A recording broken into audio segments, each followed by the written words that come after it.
Welcome back to the coverage of the White Spruce Open, brought to you by Canadian Disc Golf Productions. This is round 3, the back 10, so our final 10 holes of the round. Of the tournament. So we got the 2-horse race kind of going into the back 10 here. Chris Oz and James Duong kind of singling themselves out over the last 10 holes. Yes, absolutely incredible play from them. Making putts, making drives, doing everything you need to do to be a White Spruce champion. And yeah, it was a great event and very interesting watching these guys come through. Yeah, you guys spent a lot of work on this. Really appreciate it. It was great. Got local James Duong in the lead right now by 1 stroke on Chris. Always smiling. I don't think I've ever seen him not with a smile on his face. Kind of wonder what he's thinking about. Got Cam failing his Halo polecat roll. I like that he doesn't even try to. Oh yes. Good thing he didn't. Good thing he didn't fail that one. That would have been bad.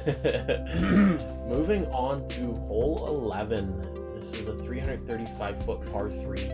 They are playing from the white tee pad this round. We had some issues with parking. That players parked in front of the blue tee pad, so players were playing the white tee pad this round. I was wondering what happened there because yeah, we definitely had to move to the regular longs to play it, which I wasn't too upset about. So with this one, same kind of, you have the down the gap shot, which we might actually see on this card. But we also have the over the top. Yeah, they all have such good forehands. I don't see why they wouldn't take the over the top Spike Heiser. Oh, I flipped it. James just completely throwing at another card. Oh, they're fine. Got through. I think he might be trying to take off some of their heads. That was a very low screamer. I love how he's just. We have Cam looking to go over the top here. I'd be interested in a Mando going up here just so you stop yourself from throwing discs at another fairway. Yeah, who knows? Maybe we'll see something come out. Like Chris going to the Omen again. Last time he came up a little short. Hopefully he can correct that and get it long enough. That looks Yeah. a lot better. That is every bit better. That could go in the basket. I think it's good. That's gonna be fine. Gotta be good. I believe this is the one shot we're going to see Joe down the is gut. going down the gut. I believe it is with a buzz too. If I remember correctly, there's a buzz down the gap. Wow. Different approach than we've seen from most, but it works out. Is he going to get the kick out of the bushes? No, he's not. We'll have a 35, 40. Wow. He's tucked in there good. He must have got a poor kick. Looked good, it just got unlucky. Yeah, normally with those backhand turnover drives coming into the trees here, they kind of deflect off of it as opposed to get dragged in, but you hit it center, you hit it center. That's how it is. Cam is finding himself very, very long on these this hole. Mm-hmm. That's like I think that's the second time he's been in the exact same spot. Yeah, I think that one might have been a little bit farther down. Mm-hmm. Chris, a little bit over to the left here, or over to the right of the basket, but very good shot. Yeah, that's what, 25 feet? I don't even know. I think it's a little bit less. Probably And pretty James close. with an amazing kind of 15-foot tap in there. There's no way that was James's drive. No, it was not. Because his drive turned over. Yeah, so that They- was they- for birdie. Yeah, we missed up. We or missed for par. Yeah, we missed the upshot from James coming in off of 20's fairway. Good correction there. So now we move on to hole 12, par 3, 225 feet. Again, just simple backhand turnover with a putter or mid-range, where you'll see a lot of our guys going with a stable mid-range on a forehand throw. Yeah, as we said before, it's a must get to. If you want a chance of winning, this is the easiest hole in the course, in my opinion. Yeah, You need to just put it up there and make your putt. I think score-wise, it was scoring as the in the top 3 of the easiest holes all weekend. Yeah. So this round is playing half a stroke under par again. So Ozzy going with a backhand, which is unique for somebody with his forehand power, but he might like the line better. I believe that was a little bit left. Yeah, he didn't quite get that over enough. And that is James's justice, just doing what he does with it.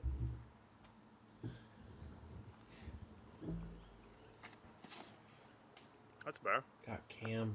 That looks a little bit high. I think that was going for the basket. You can see him listening there. Yeah. Joe going forehand. So 3 forehands, 1 backhand. It's always interesting to see how the pros approach these type of holes.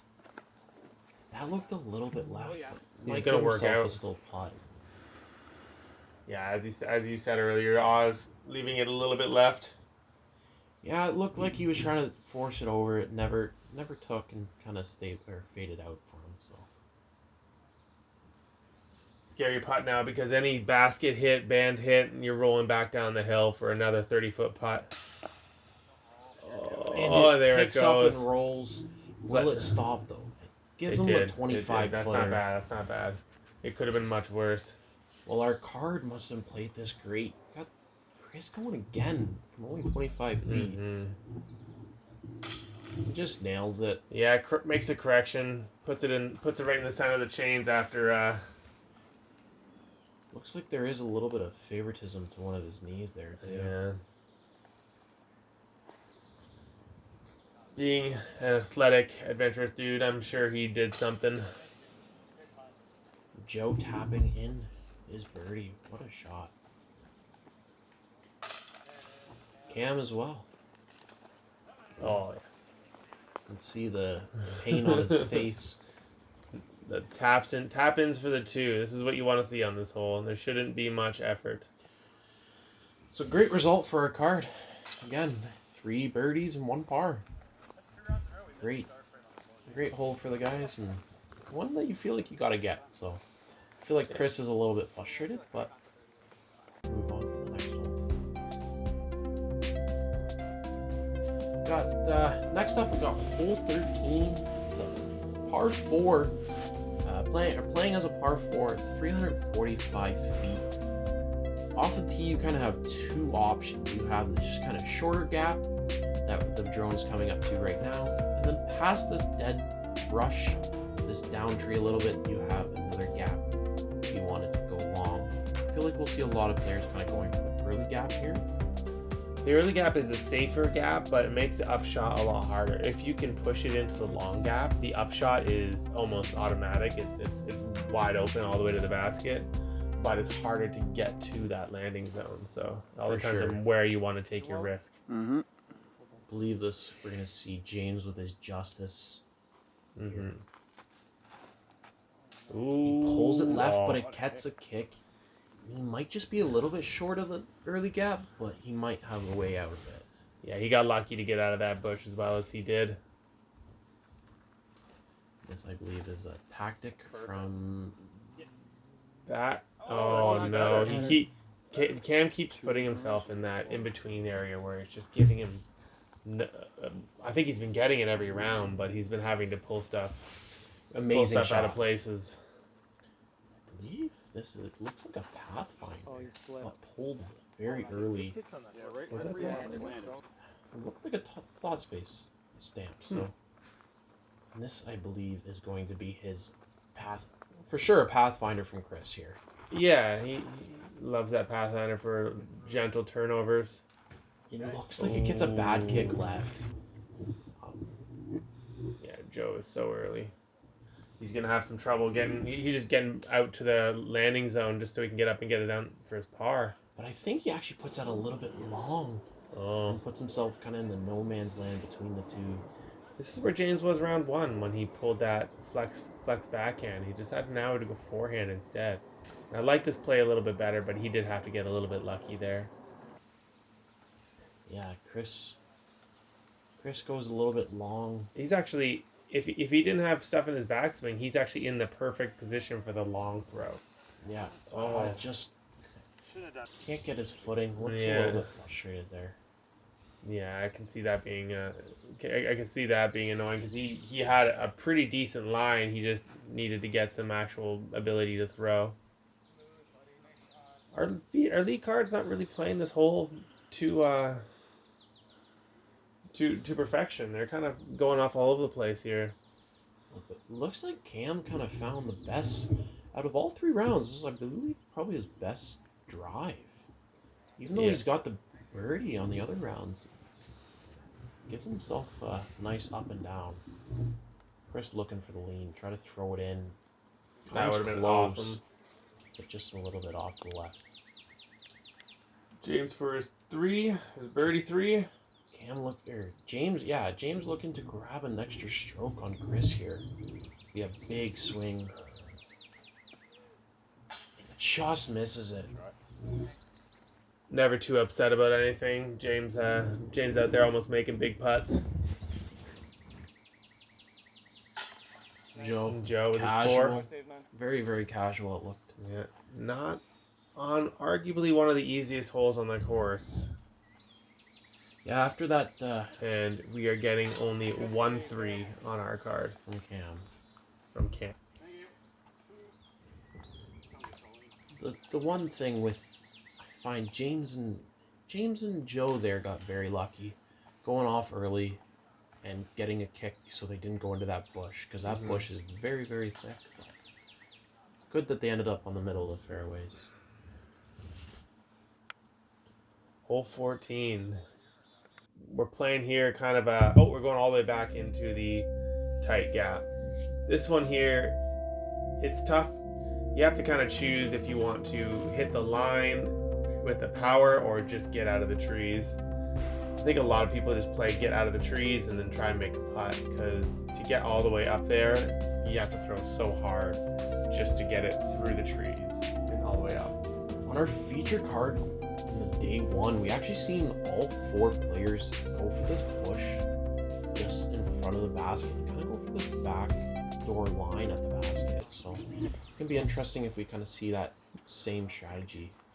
I don't know if that's a strategy or more of just what happened. What happens? I guarantee you everybody is trying to squeeze one up that hill right there. But again, you have to commit so much to the throw in order to hit that hill properly. Cam just gets unlucky and catches the first tree. Yeah. That's the thing. You try to put a little extra power into get up the hill, all of a sudden you're... That looks a little bit low, but gets a great skip. Flying. It is. James is just going to take that one and move on. That's one where you thank fantastic. The Spruce gods.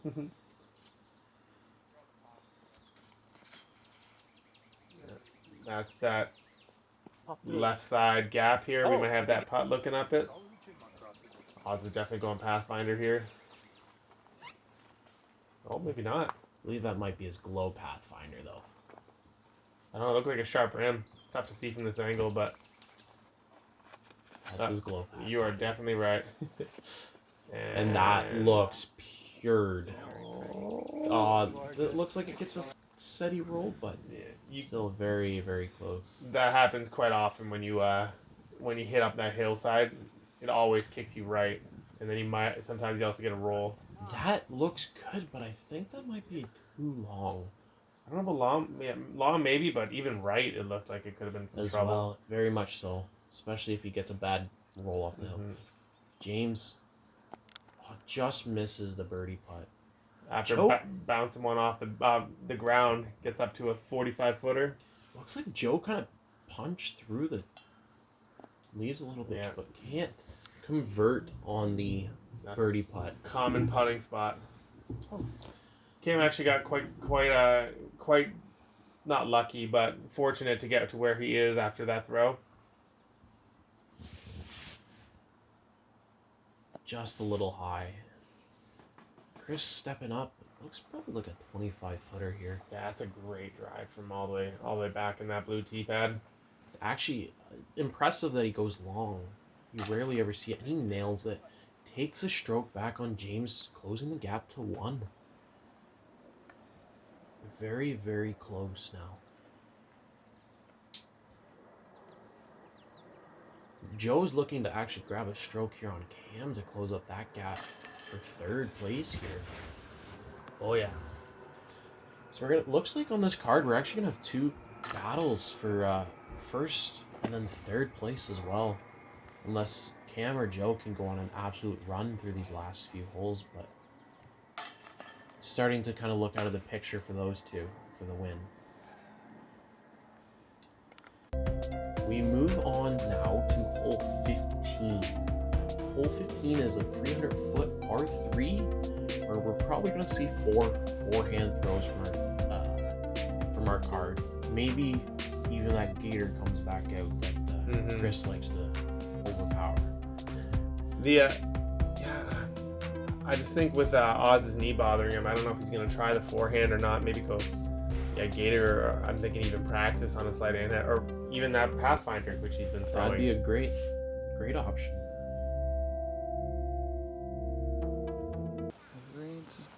No, he's got the Omen. It looks like it's going to be a forehand with the Omen. Yeah, that's a very overstable disc. It's going to take a lot of power to get all the way there. This looks like a very, very tight tee pad for the card to be standing on. Yes. As you can see, it looks a little low, but if that gets around the bush, it might have a chance to skip up. Yeah. As you can see, everyone sort of stands off to the side. Only one person back there at the tee pad at a time, because there's just no room. James kind of sees an opening from Oz and capitalizes, looks like. Yeah, it looked like it was good. Right at basket height. No, it could have rolled, but so far it looks good. Joe, that also looks great too. Yeah. Might be a little bit short. It's tough to say. Tough to tell. A lot of the times the bounce sort of pushes you forward, so you can hope for that. That looks a little right. Yeah, you can see the tree it hit. Oh, he got lucky. He kept himself out. Oh, that's an uncharacteristic type of miss there. We've seen Cam all weekend kind of putting them close. Mm-hmm. That one was... having a little bit of putting problems throughout the weekend. Joe looking, grabs a birdie, no chains. Just gives a cheeky smile back to the camera. Just drops it in carefully.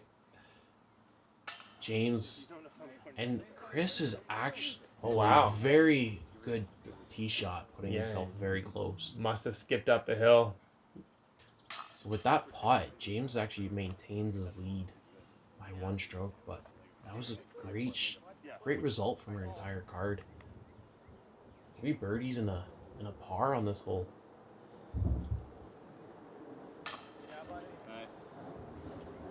Actually, in this round, last round it was one of the harder holes, but this round comes through as a minus 0.6 strokes under par. Wow, not a single bogey on that hole today.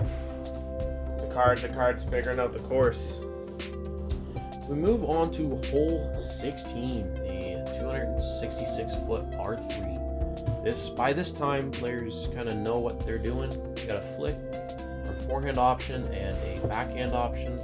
This third time around playing this tee pad, so wondering if we're going to see some good master shots here. Primarily, they're going to play the flick out to the side, skip it up. Play the very fast green. Mm-hmm. Use the green to their advantage here.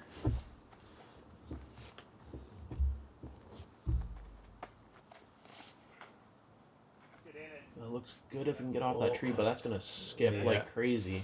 He'll be at circle's edge just in the bushes. Very makeable putt for Oz. That looks like doing the same thing as Oz. But it doesn't get as much skip to the right. It looks more like a forward skip.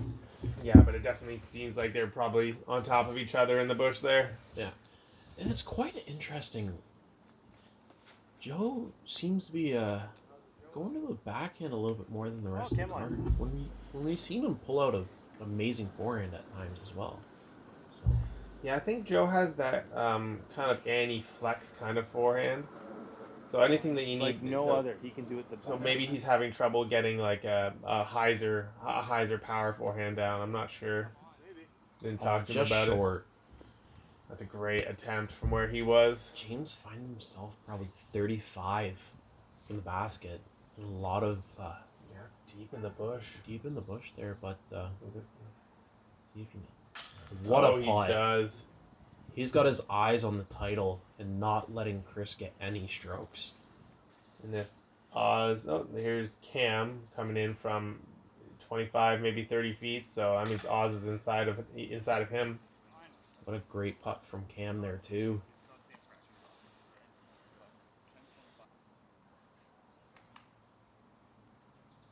Oh yeah, 20, 25 feet, same as Cam there. Almost assume he's gonna make this. Yeah, if he grabs that, that's another great result for our card. Wow. 3 birdies and another par. It seems like that's been kind of the consistent result for our card. Is a lot of guys grabbing 3 birdies and 1 par sprinkled in there. Can't get the star card going though. No star frames, I believe, so far. But we move on to hole 17. It's a par 3, 320 feet. Danger on this hole, very much behind the basket. But if you give yourself a putt and nail it in 2, you're pretty happy with it. Oh, for sure. It's hard to get the angle right, the left to right. The distance is pretty easy, but to get it to stop going right after you get it going is where the hard part begins. I was going Pathfinder instead of forehand. I feel like this is just the kind of... You went inside that tree. That is... I think that might have been a little bit of a misfire, but he'll take it. Yeah. It's hard to say that. Like he could have been attempting it, but either way, he'll be up there for a long putt for 2 if he needs it. And after James's throw here, it looks like he might need it. Yeah, it's gonna be good, but maybe a little bit short. But it seems every time I say that, they're hard. Last time he said that, he was 5 feet. So, assuming that he is at least at most 4 feet away.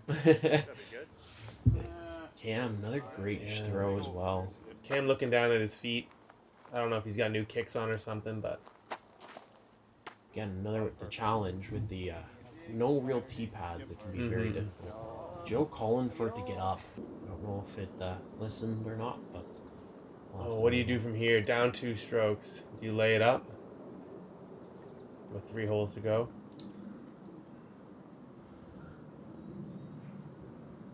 Looks like that was a very conservative run from Oz. Cam tries to put one in. Joe just wants nothing to do with that putt. Yeah. Which is kind of the smart decision when you're still. It's not out of the question for that 3rd place fight between Joe and Chris, or Joe and Cam, so about playing smart here too. Oz laid that one up, and then James misses the 20-footer. Gets it off the band, is lucky to stick around near the basket. Cam takes, I believe that's his 3 there. That was his 3, yes. He was putting from the early right. So we missed the finishing putts, but we got to assume that the rest of them 3'd out. I believe they were all close enough that they they're pars. So moving on to hole 18.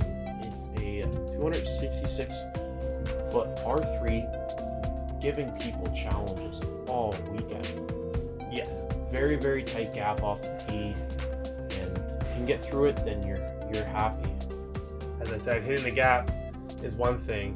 You can hit the gap with a bunch of power, but then you need to stop your disc eventually. So trying to take a little bit off to try and get the perfect layup is what causes you problems when you pull into these early trees.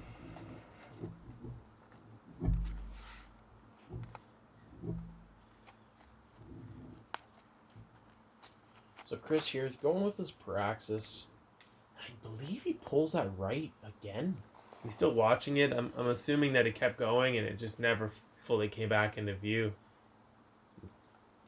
This is James's Banana P2. That's 2 for 2 with that disc. This is exactly what he did in round 1. Just the smiles, you can tell he's happy. Even the walk up, the turnaround, everything was the exact same as hole 1. That's consistency. That's what gets you into first place at White Spruce Open. So Cam now looking to capitalize. Looks like he kind of puts that a little bit right. Yeah, I can't imagine that went very far because there's a lot of trees on the right, but Cam just not having it right now. Joe kind of looking to capitalize here now on Cam's mistake. Yeah. And it looks like that got down pretty well. Cam actually gets a lot farther than I thought. Oh, he did. And He pulls didn't. out. He didn't catch one of the trees. Is that a? He pulls out the berg, Yeah, puts himself the- under the basket. The So Bjorg. the Bjorg. So it looks like tries to capitalize on this Yeah. mistake and move. Oz is still out there. He has to run everything now if he has any chance. He's 2 strokes back with 3 holes to play.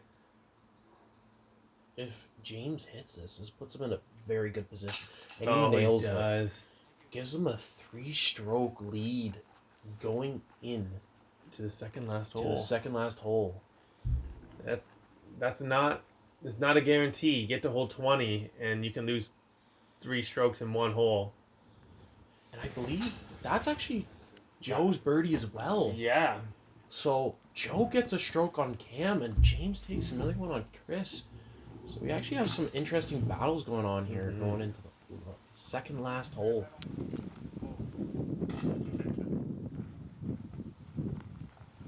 Now we seen the card kind of struggle yesterday on this hole, with it being playing hole 19, a par 4 for the tournament. It's 427 feet.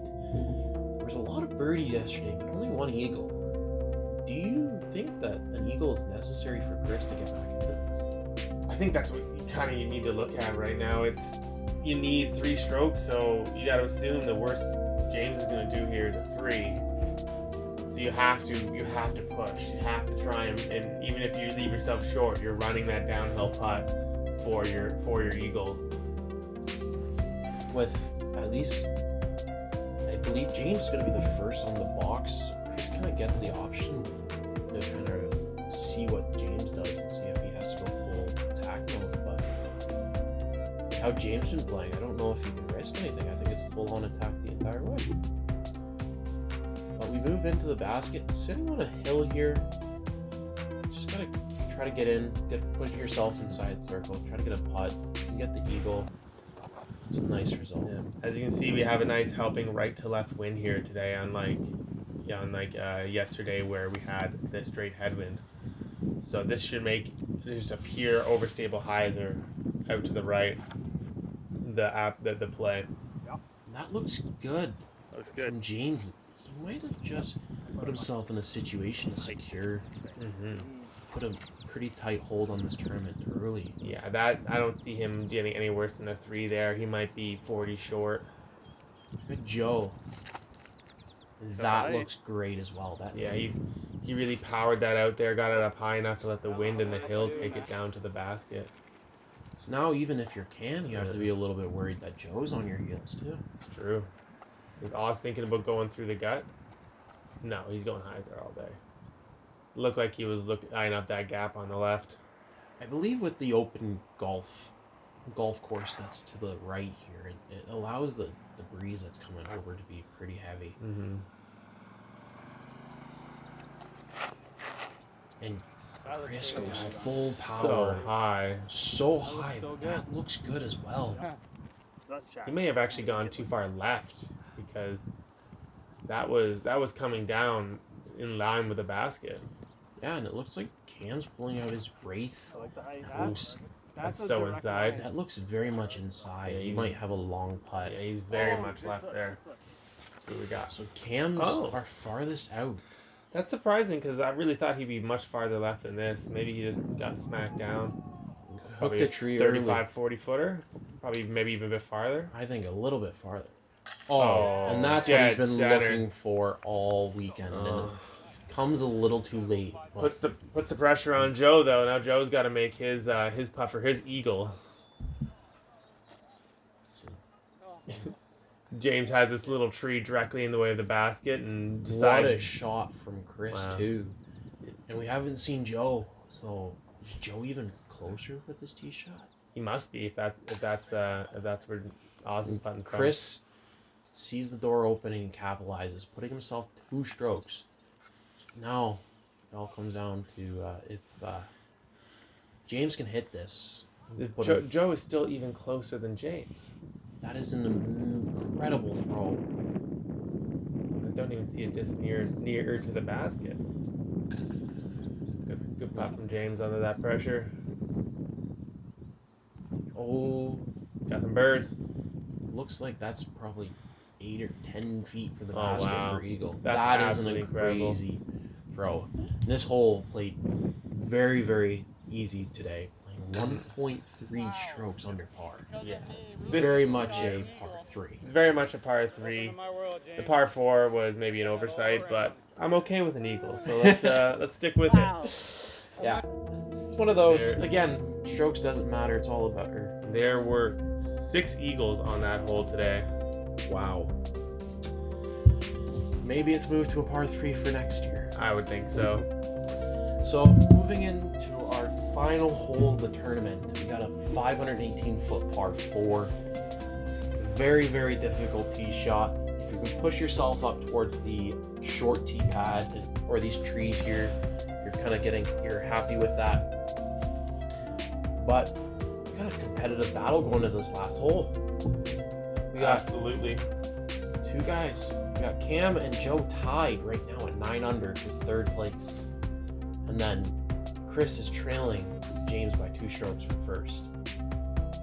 So James is going to be last on the tee box too. Yes, he is. Taking the birdie, losing the tee box all the way to the back. That's got to feel bad.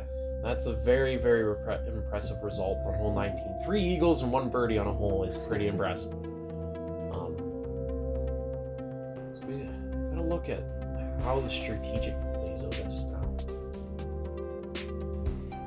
I'm gonna have Joe up on the box first. So again, we're going some sort of neutral to overstable fairway driver or mid-range. Let's see, maybe a mid-range from Joe here. Just trying to push it straight. Just want to go straight for as long as you possibly can, and then at the very end, just fall over left. Pulls it a little right. right, but it's trailing that. That looks very, very good. A little bit scary out of the hand, but it looks very good. Gonna go to a Numis. I believe that is from Chris here.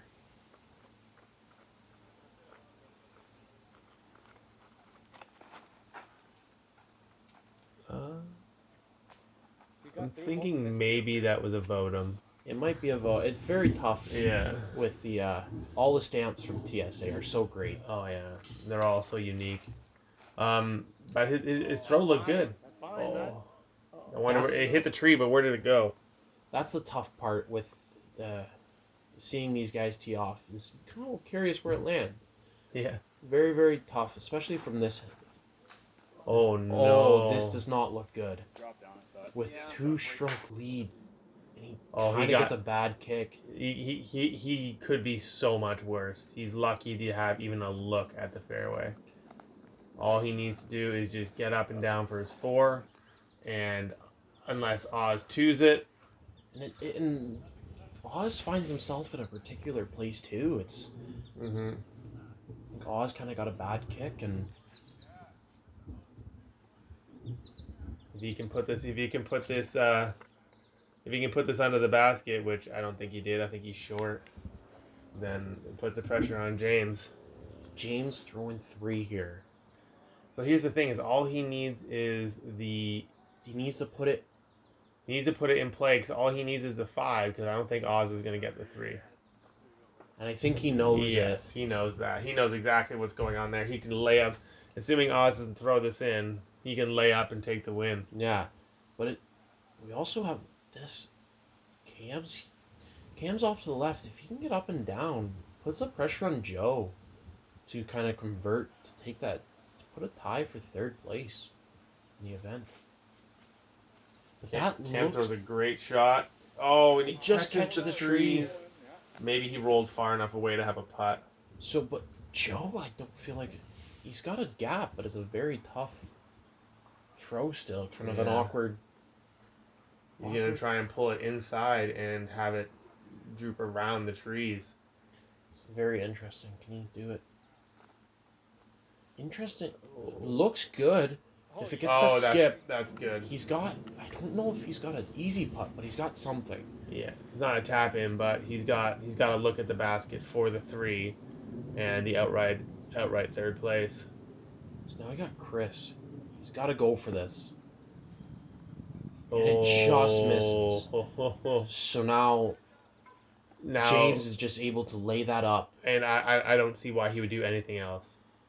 There's no point running it and potentially rolling away off a cage hit. And I believe at this point you could see the biggest smile on James's face. He knows what's up. So, Cam, this can deny Joe the chance to take third. And just misses it. Squeezes it in there. And camera rushes over. James lays up. Oh, now for don't even outright get to watch third. it. No, that's a big putt for third place. Probably 25 feet. And He just does dead it. center. Takes the Good third place. job, Joe. Good job. He's one of the new pros on the scene and starting to put some results together. Yes, he is. He's a very good player. And Out of Kitchener-Waterloo, if I'm not mistaken. I believe so. I believe he's from the University And of there Waterloo. is James Duong for the win. So we're here with our winner of the White Spruce Open 2022, James Duong. Congratulations. Thanks, man. How do you feel like you played this weekend? Probably I played the best that I've played all season, actually. It's been a bit of a rocky start, but I kind of pulled it all together this tournament, especially on my home course. That feels a little bit better. How do we feel about the weather? It's typically not as hot as it would normally be. Weather this weekend has been perfect. Wind hasn't been crazy. Temperatures have been staying around the 25s, and the mosquitoes have been down. So it's been ideal scoring weather for this weekend. How do you feel like you played in the last round? Last round, I played pretty well. Had a bit of a rocky start, getting a 5 on the first hole, but kept a cool head. And luckily, my lines came back, my putting felt good, and my approaches were on point. So overall, I'm very happy with how I played. Is there anybody you want to thank for playing in the tournament this weekend? I want to thank everybody that contributed to making this tournament happen, the White Spruce Club, my caddy Audrey, everybody that was on my card that was supporting me, especially Brownie, and to Wally for taping. And I'd also like to thank all of my sponsors for believing in me and supporting me, Birdie Disc Golf, Don B, and as well as Sundog, Sun Eyewear. They've all been wonderful in helping me out and lifted me up to a sponsorship status, and I'd like to thank them all. Thanks, James. Look forward to seeing you at the next one. Thanks, Wally. All right, there we had it from James Duong himself, the winner at the White Spruce Open. Taking it by one stroke in the end. Tight battle in the end, even for second, third, and fourth. Well, James Duong, the local, takes down, I believe, his third White Spruce Open now. Wow, good for him. We also had Chris in second and Joe leading it up, chasing down Cam in that final round to take third place. I believe that was the hottest round, -6 on the Blues. That's really good. Anyways, thank you for running the tournament, Spencer. We appreciate it. Gripandrip.com. Yep, gripandrip.ca. Oh, my fault. But yeah, it was great to have such a great field of Yeah. pros out. Anyways, thanks for watching. I am Chris Brown. I'm Spencer Young, and we'll see you guys at the next tournament.